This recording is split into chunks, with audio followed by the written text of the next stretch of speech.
Halo teman-teman investor, di video kali ini saya akan menjawab salah satu email yang datang ke saya beberapa waktu yang lalu. Emailnya seperti ini. Menjelang akhir tahun ini saya masih ada saham-saham lama yang sudah rugi besar seperti Unilever dengan rugi 63%, GGRM dengan rugi 67%, dan HMSP yang sudah rugi 57%. Ini masih floating loss ya. Sudah menunggu beberapa tahun tapi harga sahamnya justru makin terpuruk. Apakah saya lebih baik cut loss saja dan bisa mulai di tahun 2025 dengan kondisi yang lebih baik? Bagaimana baiknya? Nah, penasaran dengan jawaban saya kan? Pastikan teman-teman tonton video ini sampai selesai ya.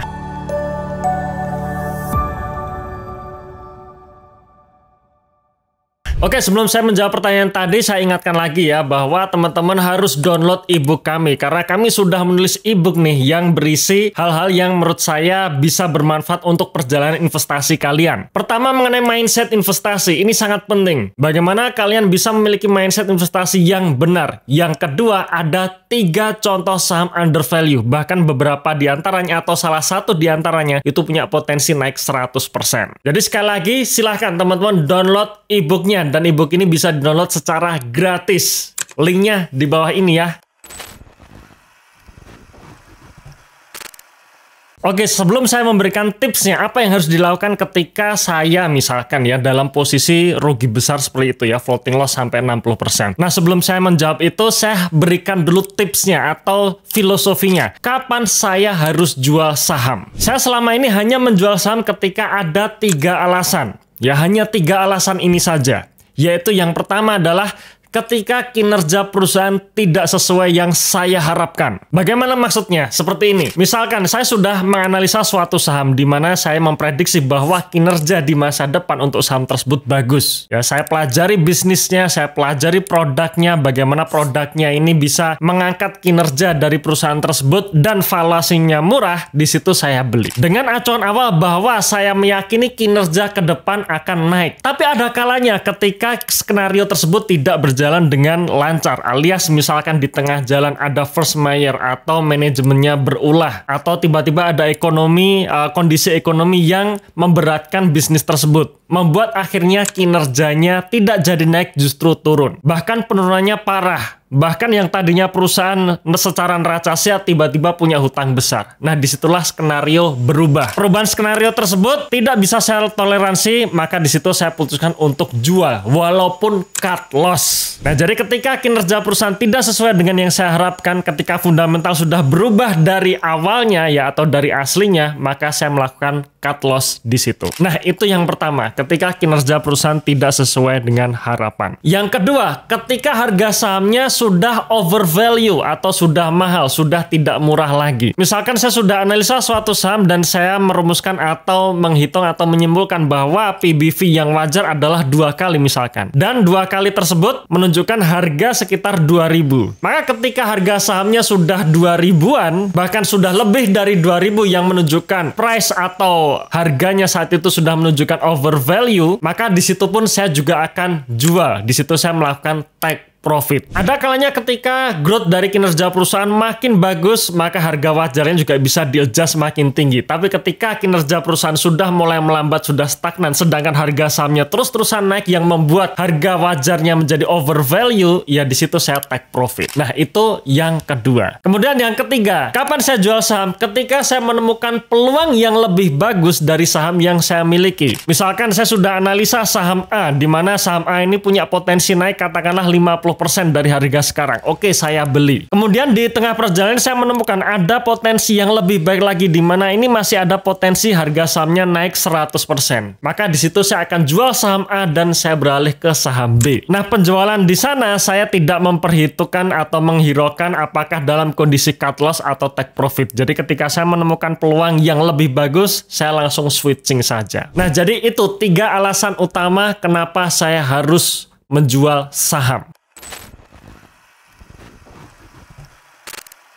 Oke, kita akan bahas salah satu saham dari ketiga saham yang dimiliki Pak Budi tadi ya, yaitu Unilever. Kenapa kita bahas Unilever? Karena Unilever ini pernah kita bahas di channel The Investor ini beberapa waktu yang lalu atau beberapa tahun yang lalu. Nah, Pak Budi tadi mengatakan bahwa Unilevernya saat ini sudah floating loss 63%. Jadi bisa kita perkirakan harga beli dari Pak Budi untuk Unilever ini berada di harga sekitar 6 ribuan, alias beliau beli sekitar tahun 2020 lalu. 2021 awal lalu, di mana ketika beliau melihat harga saham Unilever turun, menganggap bahwa harga sahamnya sudah murah dan akhirnya beliau beli. Tapi ternyata setelah bertahun-tahun ditunggu, bukannya harga sahamnya naik atau balik ke level 11 ribuan, tapi justru menurun. Ya, saat video ini diambil tanggal 29 Agustus 2024, harga saham Unilever berada di level 2260-an ya. Jadi kurang lebih beliau sudah hold sekitar 3 tahun lebih ya, hampir 4 tahun untuk Unilever, di mana saat ini posisi floating loss-nya 63%. Nah, sebenarnya Unilever ini pernah kita bahas di channel YouTube di Investor ini ya, yaitu tahun 2020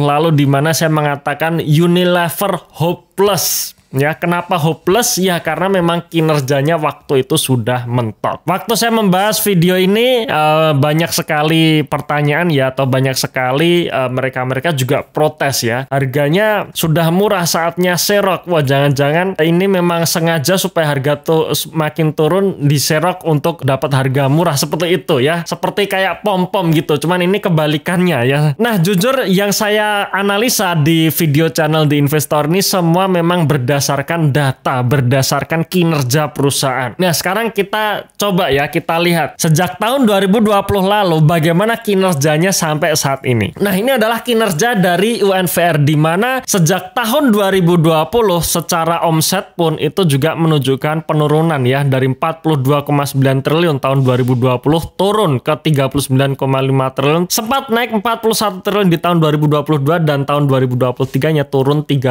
menjadi 38,61 triliun. Begitu juga dengan laba bersihnya. Bahkan laba bersihnya ini sudah menurun ya, alias dalam tren turun sejak tahun 2018 lalu. Jadi tahun 2019 ke 2020 masih bertahan, tapi setelah itu ternyata menurun. 2021 turun cukup signifikan dari 7 triliun menjadi 5 triliun. Tahun 2022 turun lagi menjadi 5,3 triliun, dan tahun 2023 menjadi 4,8 triliun rupiah. Lalu bagaimana dengan tahun 2024 ini? Tahun 2024 kondisinya masih belum membaik, di mana posisi Juni 2024 baik itu penjualan maupun laba bersih masih mengalami penurunan. Laba bersihnya masih turun 11%, dari 2,7 triliun rupiah menjadi 2,4 triliun rupiah. Dari dulu saya selalu mengatakan bahwa harga saham pada akhirnya akan mengikuti kinerja perusahaan. Jadi ketika kinerja perusahaan turun, mau nggak mau dalam jangka panjang harga sahamnya juga akan ikut turun. Jadi wajar saja sejak tahun 2020 atau tahun 2021 saat Pak Budi membeli saham Unilever, harga sahamnya tetap ikut turun ya, tetap terus turun karena ya memang kinerjanya turun. Oke, sampai di sini saya yakin teman-teman sudah paham ya apa yang mendasari kita untuk ngehold saham, yaitu kinerjanya. Dan ketika kinerja sudah tidak sesuai harapan, seharusnya sudah lama kita melakukan cut loss. Ini saya berasumsi bahwa Pak Budi waktu itu tahun 2021 lalu beli Unilever atau bahkan beli HMSP maupun GGRM, kemungkinan besar tidak melakukan analisa. Hanya melihat bahwa harga sahamnya sudah turun cukup dalam sehingga beliau membeli dengan harapan nanti harga sahamnya akan kembali rebound. Tapi ternyata tidak seperti itu. Ditunggu bertahun-tahun, bukannya rebound malah justru turun. Nah, kalau memang benar bahwa dulu beli saham itu tidak dianalisa, lalu apa yang harus kita lakukan sekarang dengan kondisi floating loss seperti itu? Ya, yang pertama harus analisa dulu. Jadi kembali melakukan analisa dari ketiga saham tersebut, apakah Unilever, GGRM, atau HMSP. Dianalisa kembali. Kira-kira bagaimana kondisi saat ini dan bagaimana potensi ke depan? Apakah ada kenaikan kinerja atau ada potensi bahwa kinerjanya akan membaik atau tidak? Dan jujur untuk HMSP dan GGRM saya belum menganalisa ya, karena memang tidak ada dalam box kami dan juga belum pernah kita bahas di channel YouTube di Investor ini ya. Jadi saya kurang tahu kondisinya saat ini. Nah, setelah dianalisa, kalau misalkan Pak Budi yakin nih ya dengan analisanya bahwa yakin kinerja ke depan akan naik, maka ya sudah lanjutkan hold saja. Karena nanti ketika kinerjanya naik, harga sahamnya itu juga akan ikut naik. Tapi bagaimana kalau misalkan tidak yakin bahwa kinerja ke depan itu akan naik? Ya sudah, karena memang sudah terlanjur, kalau menurut saya ganti dengan saham yang Pak Budi lebih yakin bahwa kinerja dalam 1-3 tahun ke depan naik, ya maka ganti ke situ. Dianggap sekolah sajalah untuk saat ini ya. Untuk 3 saham ini relakan saja, dianggap sekolah, belajar mengenai kerugian di masa lalu untuk mendapatkan keuntungan di masa depan. Oke, mungkin itu saja yang bisa saya sampaikan pada video kali ini. Semoga bermanfaat. Terima kasih dan sampai jumpa di video selanjutnya. Salam Passive Income.